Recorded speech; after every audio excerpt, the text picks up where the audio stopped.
राधे राधे दोस्तों आज हम आपको एक कथा के माध्यम से यह समझाने जा रहे हैं कि भाइयों का बंटवारा शादी के बाद ही क्यों होता है। तो आइए हम समझते हैं कि भाइयों का बंटवारा शादी के बाद क्यों होता है। एक कथा के माध्यम से भगवान विष्णु और माता लक्ष्मी शेषनाग की शैया पर बैठे थे तो माता लक्ष्मी कहने लगी, हे स्वामी, आज मेरे मन में 2 प्रश्न हैं। आप दोनों प्रश्नों का उत्तर बताकर मेरे मन को संतुष्ट करने की कृपा करें। तब भगवान विष्णु कहते हैं, हे प्रिय, ठीक है, तुम अपने दोनों प्रश्नों को बताओ। मैं तुम्हारे दोनों प्रश्नों के उत्तर देकर के तुम्हें संतुष्ट करने का पूरा प्रयास करूँगा। तब माता लक्ष्मी कहती है, स्वामी, मेरा पहला प्रश्न है कि शादी के बाद ही भाइयों के बीच बंटवारा क्यों होता है। मेरा दूसरा प्रश्न है कि शादी के बाद भाई को बहन क्यों बुरी लगने लगती है। तब भगवान विष्णु कहते हैं, हे प्रिय, तुम्हारे दोनों ही प्रश्न बहुत ही महत्वपूर्ण हैं। अतः मैं तुम्हारे दोनों प्रश्नों के उत्तर एक छोटी सी कहानी के माध्यम से दूंगा। इसलिए मैं जब तक कहानी सुनाऊं, तुम कहानी को पूरा और मन लगाकर सुनना, क्योंकि आधी अधूरी कहानी सुनने से हमेशा आधा अधूरा ही ज्ञान प्राप्त होता है, जो जीवन में कभी काम नहीं आता। तब माता लक्ष्मी कहती है, हे स्वामी, ठीक है, आप कहानी शुरू करें। आप जब तक कहानी सुनाएंगे, मैं कहानी को पूरा और मन से सुनूंगी। तो प्रिय दर्शकों, भगवान विष्णु माता लक्ष्मी से कहते हैं, बहुत समय पहले एक नदी के किनारे पर एक किसान अपनी पत्नी और 3 बेटों के साथ रहता था। तीनों बेटों की शादी हो चुकी थी। पूरा परिवार एक साथ सुखपूर्वक रहता था। एक दिन एक किसान की पत्नी ने अपने बेटों से कहा, बेटा, यह ज़मीन और जंगल तुम्हारे पिता के बड़े ही परिश्रम का फल है। ज़मीन की उपज और जंगल की लकड़ी बेच करके तुम्हारे पिता ने इतने ढेर सारे डंगर खरीदे थे और इतना बड़ा घर बनाया था कि जिसमें सारा परिवार सुख से रह सके। वहीं उस किसान के तीनों बेटे एक टीले पर खड़े हुए थे, जहाँ से धान के खेत दिखाई देते थे। वही फसल काटने के लिए तैयार थी और पके धान की बालियाँ खेतों में लहा रही थी। वहीं किसान का सबसे छोटा बेटा अपनी माँ से कहता है, माँ, आप ठीक कहती हो, मुझे पिताजी के साथ में सुबह सुबह अपने खेतों में जाना बहुत ही अच्छा लगता है था। मुझे आज भी सब याद है।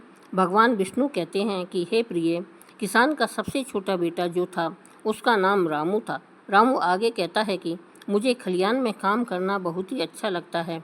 वही रामू जो था, अपने पिता की तरह खेतीबाड़ी किया करता था। उसे कड़ी मेहनत करनी पड़ती थी। मजदूरों को संभालना, उपज को इकट्ठा करना, उसके लिए सही खरीदार ढूंढना, यह सारे कार्य उस किसान के सबसे छोटे बेटे यानी रामू को करने पड़ते थे। वही किसान के 2 बड़े बेटे, एक का नाम सोहन था, दूसरे का नाम श्याम था।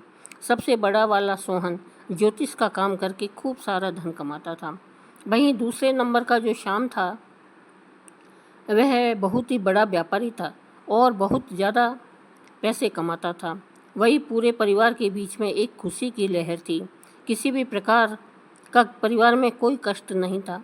उसके बाद में किसान एक दिन बीमार पड़ गया।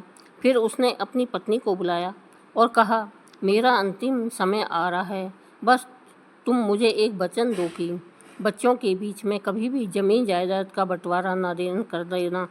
मैं चाहता हूँ कि हमारे तीनों बच्चे जीवन भर मिलजुल कर रहे, किसी के बीच में कोई भेदभाव उत्पन्न ना हो, क्योंकि जिस घर की एकता भंग हो जाती है, वह घर पूरी तरह बिखर जाता है। भगवान विष्णु कहते हैं कि हे प्रिय, वही किसान की पत्नी उस किसान को वचन देती है और वचन देते ही उस किसान की मृत्यु हो जाती है। वही समय धीरे धीरे गुजरता गया। फिर एक दिन किसान की पत्नी ने अपने तीनों बच्चों को बुलाया और कहा, बेटे, मैं तुमसे एक वचन लेना चाहती हूँ कि तुम्हारे पिता की अंतिम इच्छा थी कि तुम्हारे बीच में कभी भी ज़मीन जायदाद का बंटवारा नहीं होगा। तुम तीनों भाई और तीनों बहुएं हमेशा घर में मिलजुल करके ही जीवन यापन करोगे, क्योंकि जिस घर की एकता टूट जाती है, वह घर कभी भी उन्नत नहीं कर पाता है। वही एक किसान की पत्नी की बात सुनकर के तीनों बेटे कहने लगे, हाँ माँ, आप जैसा चाहती हो। पिताजी की जैसी इच्छा थी, हम उनकी इच्छा के विरुद्ध कभी नहीं जाएंगे और तीनों भाई हमेशा प्रेम से रहेंगे। फिर अपने तीनों बेटों की बात को सुनकर के माँ को बहुत ही खुशी हुई। वही जो सबसे बड़ा बेटा, जिसका नाम सोहन था, वह ज्योतिष में बहुत ज़्यादा निपुण था, इसलिए आसपास के लोग उस सोहन से कई मामलों में राय लेने आते थे, तो सोहन का गुजारा बढ़िया तरीके से हो जाता था। वहीं दूसरे नंबर का बेटा, जिसका नाम श्याम था, वह भी एक बड़ा व्यापारी था, उसकी भी कमाई ठीक ठाक हो रही जाती थी। वही सबसे बड़ी मुश्किल यह थी कि किसान का जो सबसे छोटा बेटा था, जिसका नाम रामू था, वह कड़ी मशक्क़त करता था, बहुत मेहनत करता था, सुबह से लेकर शाम तक खेतों में लगा रहता था, फिर भी उतनी कमाई नहीं कर पाता था जितनी कमाई दोनों बड़े भाई करते थे। समय धीरे धीरे गुजरता गया। वहीं किसान के दो बड़े बेटे जो ठीक ठाक कमाई करते थे, वह अपने पिता को दिया हुआ वचन भूल जाते हैं और अपनी पत्नियों के साथ में ऐशो आराम का जीवन व्यतीत करने लगते हैं। वही जब किसान के दो बड़े बेटों की बहुएं ऐशो आराम का जीवन जीती है और जो सबसे छोटा बेटा रामू था, उसकी पत्नी घर पर ही कमाई करती रहती है, उसे घूमने के लिए नहीं मिलता, उसे शौक करने के लिए नहीं मिलती। वही जब वह अपने बड़े जेठ और अपनी जेठानी को देखती है तो उसका हृदय दुखी होता है कि हम तो पिता के वचनों का पालन आज भी कर रहे हैं, लेकिन हमारे बड़े दोनों जेठ और दोनों जेठानियाँ ऐशो आराम से जीवन जी रहे हैं। भगवान विष्णु कहते हैं कि हे प्रिय, वही किसान का सबसे छोटा बेटा जो रामू था, एक दिन उसकी पत्नी जब बहुत ज़्यादा दुखी हो गई और जब शाम को रामू घर वापस आया तो उससे कहने लगी कि मेरे भाई के यहाँ से चिट्ठी आई है, उसने हमें अपने घर पर बुलाया है, हमारे आपके लिए न्योता भेजा है। कुछ दिनों पहले ही हमारे भाई ने अपना घर बनाया था, उसमें गृह प्रवेश होना है। वह यह चाहता है कि हम दोनों कुछ दिन के लिए उनके पास रहें। वही अपनी पत्नी की बात को सुन के किसान का छोटा लड़का कहने लगा, देखो खेती में बहुत काम करना पड़ता है, मेरे पास में इतना समय नहीं है कि मैं तुम्हारे मायके में जा सकूं। यदि मैं तुम्हारे साथ तुम्हारे मायके चलूँगा तो खेती का काम खराब हो जाएगा।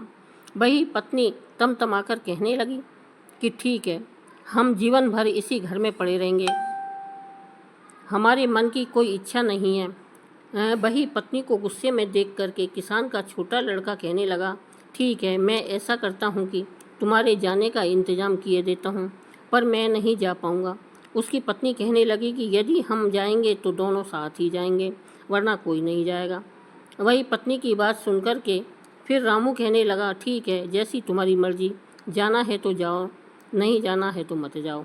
भगवान विष्णु कहते हैं कि हे प्रिय, वही किसान के सबसे छोटे बेटे बहू की अपने दोनों बड़े जेठ और जेठानी का नज़ारा देख करके पहले से ही छड़ी हुई थी कि महीना भर आराम करते हैं और ऐशो आराम का जीवन वह सभी बिताते हैं। और फिर ऐसा सोच कर के वह रामू से कहने लगी, क्या हमने घर का सभी काम करने का ठेका ले लिया है क्या?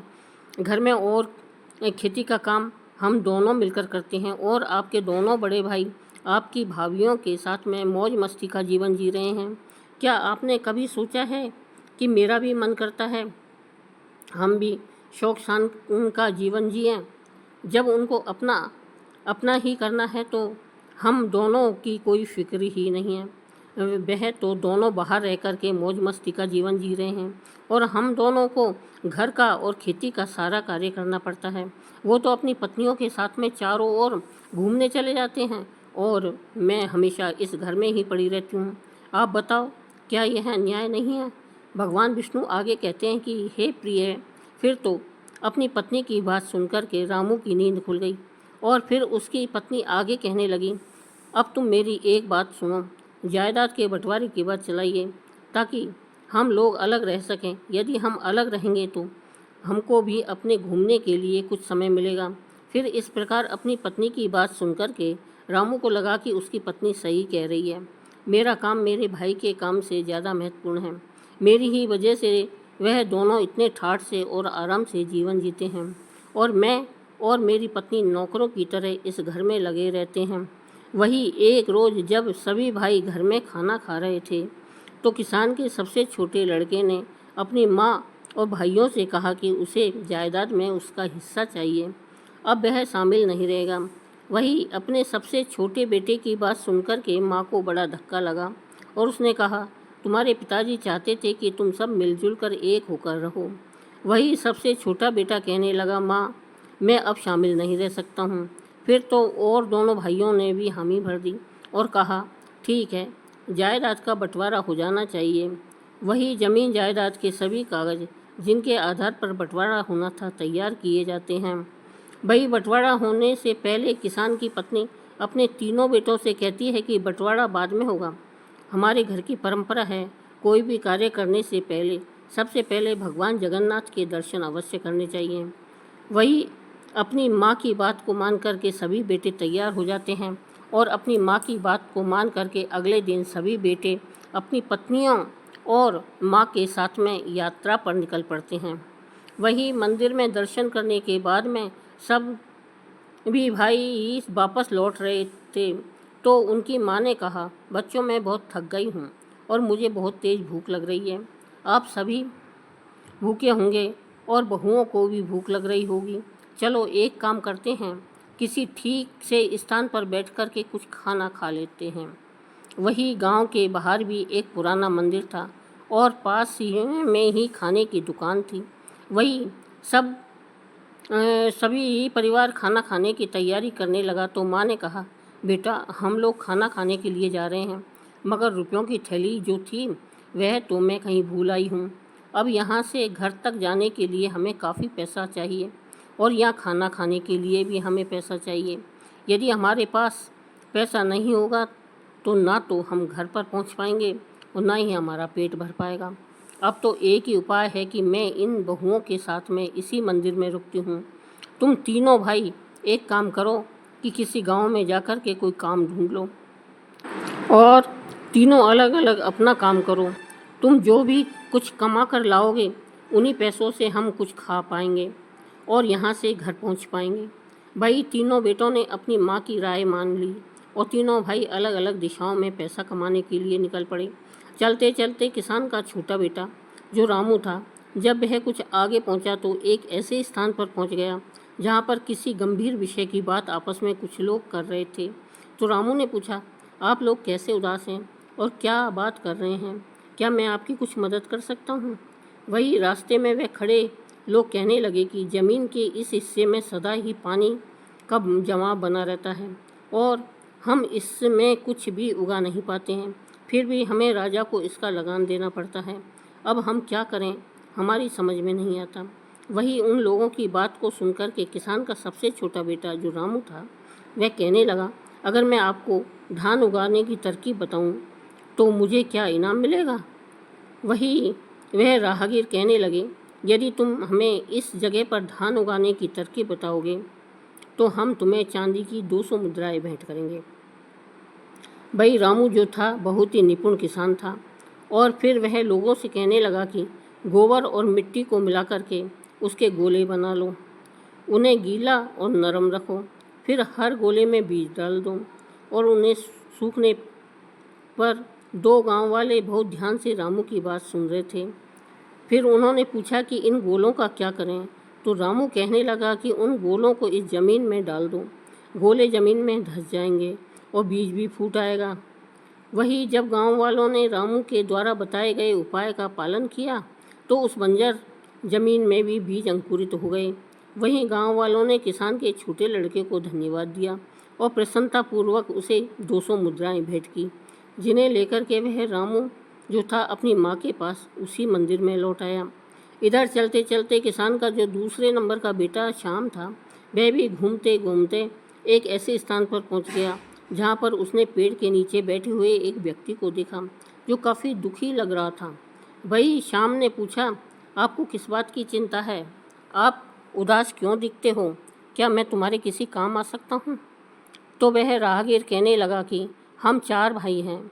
मृत्यु से पहले हमारे पिता ने हमारी सारी संपत्ति हम चारों में बांट दी थी, लेकिन एक काली बिल्ली थी जिसे बांटना बहुत मुश्किल था। फिर हम सब ने फैसला किया कि बिल्ली हम सब के साथ ही रहेगी। वही चारों भाइयों ने उस बिल्ली की एक एक टांग को बांट लिया। वही एक दिन वह बिल्ली जो थी छत से नीचे गिर गई और उसकी वही टांग टूट गई जो मेरे हिस्से में आई थी। वही मैंने उस बिल्ली की उस जख्मी टांग पर तेल लगा करके उस पर पट्टी बांध दी। वही उस बिल्ली को आँच अच्छी लगती थी इसलिए वह चूल्हे के पास जाकर के और सो गई। वही जैसे ही बिल्ली सो गई वैसे ही चूहे से एक चिंगारी निकल करके उस तेल लगे कपड़े के ऊपर गिर गई और उसने आग पकड़ ली। वही जब बिल्ली वहाँ से भागी तो आसपास के घरों में आग लग गई और सब कुछ जलकर राख हो गया। पड़ोसियों ने सारा दोष मेरे सर पर मढ़ दिया कि बिल्ली की जिस टांग से आग लगी है वह टांग मेरे हिस्से में थी। फैसला जब पंचायत में पहुंच गया तो पंचों ने कहा कि जिस टांग की वजह से आग लगी वह मेरे हिस्से की थी, इसलिए पूरा नुकसान मुझे ही पूरा करना पड़ेगा। पर मेरे पास सबको देने लायक पैसे नहीं हैं, अब मैं क्या करूं? इसलिए बड़ा ही चिंता में बैठा हुआ हूं। वही उस व्यक्ति की बात को सुनकर के किसान के दूसरे नंबर का बेटा, जिसका नाम श्याम था, वह कहने लगा, तुम चिंता मत करो, यदि मैं तुम्हारी समस्या का समाधान कर दूं तो तुम मुझे क्या दोगे? तो वह राहगीर कहने लगा, यदि तुम मेरी समस्या का समाधान कर दोगे तो मैं तुम्हें सोने के 400 सिक्के दूंगा।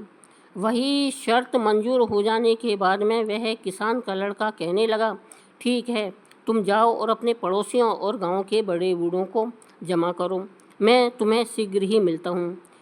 वो किसान के बेटे की बात को सुनकर के वह राहगीर जो था अपने गांव के सभी व्यक्तियों को बुला लाया और वहाँ पर भीड़ जमा हो गई। सबकी बात सुनने के बाद में किसान का बेटा श्याम कहने लगा कि यह सच है कि सारा नुकसान बिल्ली ने किया है, और यह भी सच है कि जो टांग इसके हिस्से में थी वह टांग जख्मी थी और उस पर तेल की पट्टी बंधी हुई थी। और यह भी सच है जो आप लोग सभी जानते हैं कि बिल्ली के भागने की वजह से ही सब घरों में आग लगी है। मगर एक बात आपने नहीं सोची कि बिल्ली अपनी कभी भी जख्मी टांग पर नहीं भाग सकती। जो बिल्ली की टांग टूट चुकी थी वह तो किसी काम की नहीं थी। बिल्ली केवल अपनी सही 3 टांगों से भागी थी, जिसकी वजह से चारों ओर आग लगी। अब आप ही बताओ, बिल्ली की टूटी हुई टांग का दोष है कि जो टांगें सही थी उनका दोष है? वही शाम की बुद्धि ने सब गांव वालों को अचंभे में डाल दिया और सभी ने हामी में अपना सिर हिलाया। फिर फैसला हुआ कि 3 टांगें जो सही थी उनके मालिक ही हर्जाना भरेंगे। फिर तो जख्मी टांग का मालिक बहुत ही खुश हुआ और वादे के मुताबिक उसने शाम को सोने की 400 मोहरें भेंट की। वह ही किसान का बेटा दूसरा बेटा 400 सोने के सिक्के लेकर के और अपनी माँ के पास में मंदिर में लौट आया। किसान का अब सबसे छोटा बेटा, जिसका नाम सोहन था, वह भी कमाई करने के लिए गया था, मगर वह चलते चलते एक ऐसे घर में जा पहुंचा जहां से रोने की आवाज़ आ रही थी। वह घर बहुत बड़ा था, उसके बाहर एक पहरेदार भी खड़ा था। किसान का बड़ा बेटा सोचने लगा कि ऐसे आलीशान घर में रहने वाला कोई व्यक्ति क्यों रो रहा है, आखिरकार इसकी समस्या क्या है। जब किसान का बेटा आगे बढ़ता है तो पहरेदार से पूछता है कि महोदय, एक बात बताओ, इस घर से रोने की आवाज़ क्यों आ रही है? फिर तो उस किसान के बेटे की बात को सुनकर के वह पहरेदार कहने लगा, आप अंदर चलिए, आप स्वयं ही पूछ लीजिए। किसान का बेटा जब अंदर गया तो वह कहने लगा कि आपको क्या कष्ट है, आप क्यों रो रहे हो, आप मुझे बताओ, क्या मैं आपकी कोई सहायता कर सकता हूँ?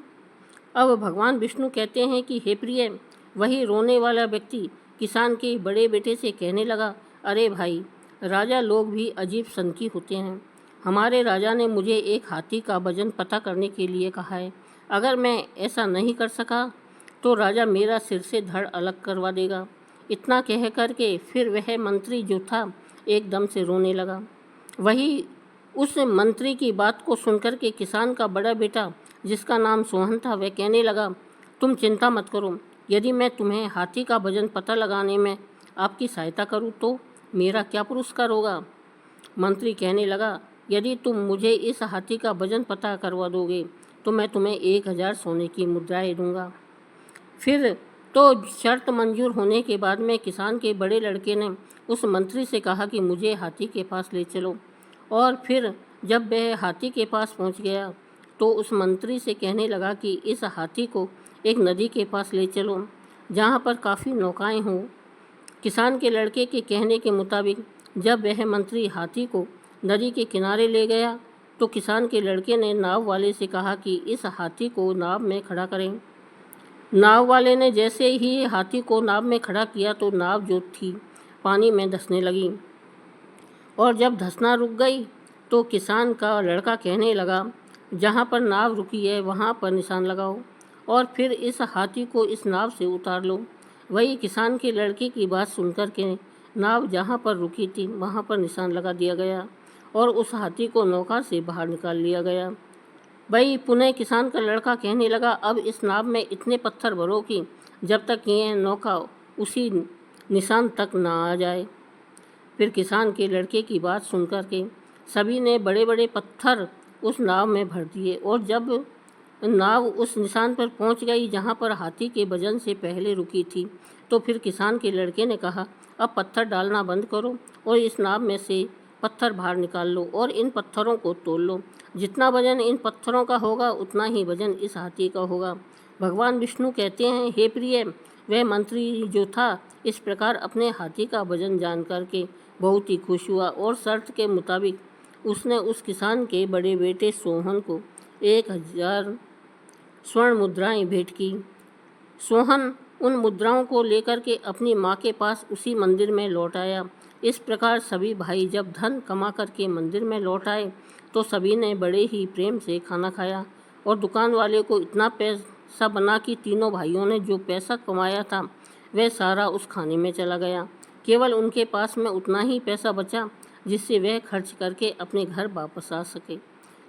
जब किसान की पत्नी अपने बच्चों और बहुओं के साथ में घर वापस आई तो उसने रुपयों वाली थैली एकदम से निकाल करके अपने बेटों के सामने रख दी और कहा, मैंने जानबूझ करके इस थैली को छुपा लिया था ताकि मैं तुम्हें समझा सकूं कि एकता में कितनी शक्ति होती है, क्योंकि तुम तीनों भाइयों ने मिलकर के जो भी धन कमाया था उस धन को इकट्ठा करके ही हम लोगों को खाना मिला और बचे हुए पैसों से हम अपने घर आ सके।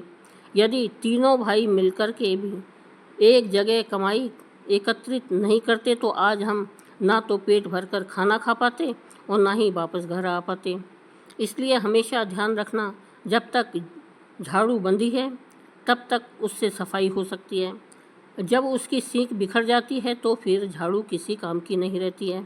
इस प्रकार जब तक तुम तीनों के अंदर एकता का भाव रहेगा तब तक इस घर की उन्नति बंधी रहेगी, और जिस दिन बंटवारा हो जाएगा उस दिन इस घर की उन्नति रुक जाएगी। इसलिए तुम्हारे पिताजी ने मरने से पहले मुझसे वचन लिया था कि मैं तीनों बच्चों के अंदर कभी बंटवारा ना होने दूं।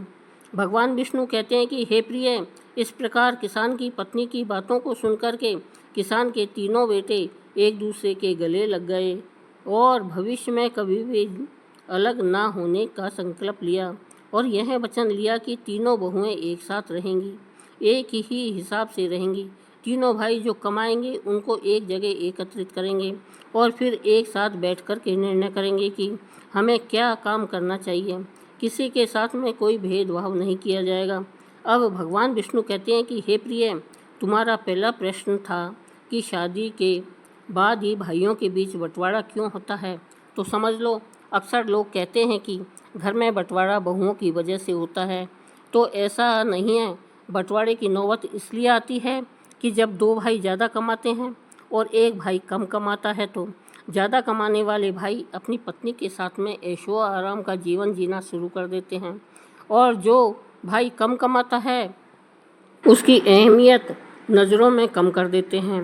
वही जब कम कमाने वाले भाई की पत्नी यह सब अपनी आंखों से देखती है कि हम दोनों दिन रात मेहनत करते हैं फिर भी हम शौक नहीं कर पाते, जबकि घर की जिम्मेदारी हम निभाते हैं, सबका सम्मान भी करते हैं, फिर भी हमारे जेठ हमेशा राजसी ठाट-बाट में हुक्म चलाते हैं और कभी घर के काम में हाथ नहीं बटाते। बस यही बात एक स्त्री को बुरी लगती है और फिर वह अपने पति से कहती है कि जब हमें मेहनत मजदूरी करके ही रहना है तो साजे में क्यों रहें। जो हमारे जेठ अपनी स्त्री के साथ में मौज से रह रहे हैं और हम दिन रात मेहनत करते रहे, इससे अच्छा तो हम अलग होकर के रहें। कम से कम जो कमाएंगे वह हमारा होगा और हम भी अपनी मर्जी से शौक शान कर सकेंगे। भगवान विष्णु कहते हैं कि हे प्रिय, बस यहीं से भाइयों के बीच में दरार पड़ना आरंभ हो जाती है और बंटवारा होकर ही रहता है। वही भाइयों के बंटवारे को रोकने में माँ बाप का बड़ा हाथ होता है। यदि माँ बाप इस बुद्धिमान माँ की तरह अपने बच्चों में संस्कार डाले कि चाहे कोई कम कमाए या ज़्यादा कमाए, सभी भाई अपनी अपनी कमाई एक जगह एकत्रित करें। फिर जो भी करना है सभी भाई बैठकर एक निर्णय लें और फिर काम करें। साथ ही सभी बहुओं को एक बराबर जीने की स्वतंत्रता दें। यदि घर में ऐसा होगा तो इस बुद्धिमान माँ के बच्चों की तरह घर में कभी बंटवारा नहीं होगा। साथ ही ये 5 बातें सभी भाई और उनकी पत्नियों को हमेशा गुप्त रखनी चाहिए, जिससे परिवार की एकता हमेशा बनी रहे। यह 5 बातें हमेशा परिवार को टूटने से बचाती है। नंबर 1, यदि किसी भाई को कभी भी धन की हानि हो या उनका धन बर्बाद हो जाए तो यह बात को किसी अन्य को ना बताएं। धन ऐसी चीज़ है जो इंसान का बल होता है, और जब लोगों को यह पता चलता है कि इनके पास में धन नहीं है तो वह आपका सम्मान करना बंद कर देते हैं और आपकी प्रतिष्ठा धूमिल कर देते हैं। धन हानि पर लोग कभी मदद नहीं करते, बल्कि आपका उपहास उड़ाते हैं। इसलिए धन का आना या धन का जाना, दोनों ही बातें हमेशा सभी भाइयों को खुद तक ही रखनी चाहिए, अपने परिवार तक ही रखनी चाहिए। कभी भी किसी भाई को अपने भाई की कोई भी धन संबंधी बात किसी दूसरे के साथ में साझा नहीं करनी चाहिए। नंबर 2, अपने भाई के दुख या राज की बातें कभी दूसरों को ना बताएं। ऐसा करने से आपके लिए घातक समस्या उत्पन्न होती है, क्योंकि जिस व्यक्ति को आप अपने भाई के राज की बातें बताएंगे और यदि विपरीत परिस्थितियों में आपकी उससे मित्रता टूट जाएगी तो वह आपके भाई की सारी राज की बातें चारों ओर सार्वजनिक कर देगा। वही लोगों के बीच में आप केवल हंसी के पात्र बन जाएंगे और फिर बाद में इस दुख से आप बहुत दुखी होंगे। इसलिए कभी भी अपने घर या परिवार या खुद की बातें किसी के सामने ना बताएं, चाहे वह कितना भी प्रिय मित्र क्यों ना हो। नंबर 3, किसी भी पुरुष को हमेशा अपने जीवन और घर की बातों का हमेशा अपने तक ही रखना चाहिए। खासकर पत्नी या उसके चरित्र के बारे में कभी भी किसी से बात नहीं करनी चाहिए। जो पुरुष स्त्री का सम्मान नहीं करता, उस पुरुष का समाज में कभी सम्मान नहीं होता। ऐसे पुरुष की प्रतिष्ठा हमेशा दांव पर रहती है। इसलिए अपने परिवार में सभी स्त्रियों का सम्मान करें और अपने परिवार की बातें कभी किसी को ना बताएं। नंबर 4, यदि कभी भी आपके भाई का कहीं अपमान हो जाए तो यह बात कभी किसी के साथ में साझा न करें, क्योंकि हर समय सम्मान बने रहना ही व्यक्ति को आगे बढ़ाता है। यदि जीवन में आपका या आपके भाई का कहीं अपमान हुआ हो तो कभी भी दूसरे के समक्ष नहीं जग जाहिर करना चाहिए, क्योंकि ऐसा करके आप अपना सम्मान स्वयं ही गिराने का कारण बनते हैं। इससे भाइयों के बीच में फूट पैदा होती है। नंबर 5, यदि आप या आपका भाई किसी के द्वारा ठगे गए हों या किसी ने धोखा दिया हो तो यह बात सभी भाइयों को अपने तक ही सीमित रखनी चाहिए। अपनी ही ठगी का जिक्र करने का मतलब है कि आप अपना मखौल खुद ही उड़ाते हैं। यदि आप ऐसा करेंगे तो लोग आपको मूर्ख समझेंगे। इसीलिए कभी भी किसी भाई को ऐसा करने नहीं देना चाहिए। यदि आपके भाई को किसी ने कभी धोखा दिया है तो कभी भी परिवार की बातें दूसरों के सामने जाहिर ना करें। इससे भाइयों के बीच में फूट पैदा होती है। भगवान विष्णु कहते हैं कि हे प्रिय, वही तुम्हारा दूसरा प्रश्न था कि शादी के बाद भाई को बहन बुरी क्यों लगती है। तो समझ लो, भाई बहन का रिश्ता दुनिया का सबसे अनोखा रिश्ता है। इस रिश्ते में तकरार है तो भरपूर प्यार भी है। जहाँ बहन हमेशा भाई का साथ देती है तो वहीं भाई भी हमेशा बहन की रक्षा करता है। दोनों को एक दूसरे की बहुत परवाह होती है। शादी से पहले तक तो भाई बहन के बीच में सब कुछ बहुत अच्छा रहता है, लेकिन शादी के बाद इस रिश्ते में खटखटाहट हो जाती है। कई बार यह मनमुटाव इतना बढ़ जाता है कि भाई या बहन जीवन भर एक दूसरे की शक्ल देखना भी पसंद नहीं करते। तो इसलिए समझ लो, 5 कारणों से हमेशा भाई बहन के रिश्ते हमेशा के लिए खराब हो जाते हैं। नंबर 1, भाभी की नाराज़गी। भाई की शादी के बाद आपको अपनी माँ और भाई के अलावा अपनी भाभी को भी उतना ही प्यार और सम्मान देना चाहिए। अपनी भाभी को कुछ भी गलत कहने से बचें। भगवान विष्णु कहते हैं, कुछ बहनें तो ऐसी हैं कि उन्हें अपनी भाभी ही दुश्मन लगने लगती है। इससे भाभी नाराज़ हो सकती है और उनकी यह नाराज़गी भाई तक पहुंच जाएगी। भाई भले ही कुछ ना कह पाए, लेकिन वह आपसे थोड़ी दूरी अवश्य बना लेगा। बहन को भी अपनी जिम्मेदारी अवश्य समझनी चाहिए। नंबर 2, बहन को नज़रअंदाज करना। जिस तरह भाभी के प्रति अच्छा व्यवहार भाई का दिल जीत लेता है, उसी तरह अगर बहन शादीशुदा है तो भाई को उसे नज़रअंदाज नहीं करना चाहिए। इससे रिश्ते में दूरी आना संभव है। भाई का फ़र्ज़ है कि शादी के बाद भी बहन को उतना ही प्यार दे जितना पहले देता था। अगर बहन की शादी नहीं हुई है तो भी उसकी बातों को समझे और उसके प्रति अपनी जिम्मेदारी निभाएं। नंबर 3, शादीशुदा ज़िंदगी में दखल देना। जो बहन अपने भाई की शादीशुदा ज़िंदगी में ज़रूरत से ज़्यादा दखल देती है और भाई बहन के बीच में कभी नहीं बनती, भले ही भाई या बहन शादीशुदा हो या नहीं, कभी बहन को भाई की निजी ज़िंदगी में दखल नहीं देना चाहिए। यदि बहन के द्वारा ऐसा किया जाता है तो समझ लो रिश्ते निश्चित खराब हो जाते हैं। नंबर 3, रिश्तों में औपचारिकता। कई बार बचपन से लेकर शादी तक बहन भाई एक दूसरे से बेहद अनौपचारिक रहते हैं, लड़ते झगड़ते हैं, बात बात पर एक दूसरे का मजाक बनाते हैं, साथ ही रूठते मनाते भी हैं। लेकिन कुछ भाई बहन शादी के बाद इस रिश्ते को केवल औपचारिक रूप से निभाते हैं। इससे भाई बहन का रिश्ता खराब हो जाता है। बेहतर है कि बीच बीच में एक दूसरे का हाल जानते रहें और बचपन की यादों को ताज़ा करते रहें। नंबर 5, ताना मारने की आदत। कई भाई बहनों का रिश्ता जीवन भर के लिए सिर्फ इसलिए ख़राब हो जाता है क्योंकि बहनें हमेशा भाई को हर वक्त ताने देती रहती है। दरअसल शादी के बाद भाई के व्यवहार में थोड़ा बदलाव आ जाता है क्योंकि भाई का भी अपना परिवार है, उसे उस माहौल में रहना भी पड़ता है। इसलिए हर बार ताना देना कि अब भाई पहले जैसा नहीं रहा, बदल गया है। यदि बहन भाई के बारे में हमेशा ऐसा ताना मारेगी तो निश्चित ही रिश्ते में दूरी बढ़ने लगेगी और रिश्ते खराब हो जाएंगे। इसलिए कभी भी बहनों को भाई के निजी जीवन में दखल नहीं देना चाहिए, तभी भाई बहन का प्यार हमेशा बना रह सकता है। फिर कहानी सुनने के बाद में माता लक्ष्मी का मन प्रफुल्लित हो गया। तो दोस्तों, हमारी आज की कहानी, आज का वीडियो यहाँ पर समाप्त होता है और हम उम्मीद करते हैं कि आपको यह कहानी पसंद आई होगी और आप इस कहानी से ढेरों सारी प्रेरणा लेंगे।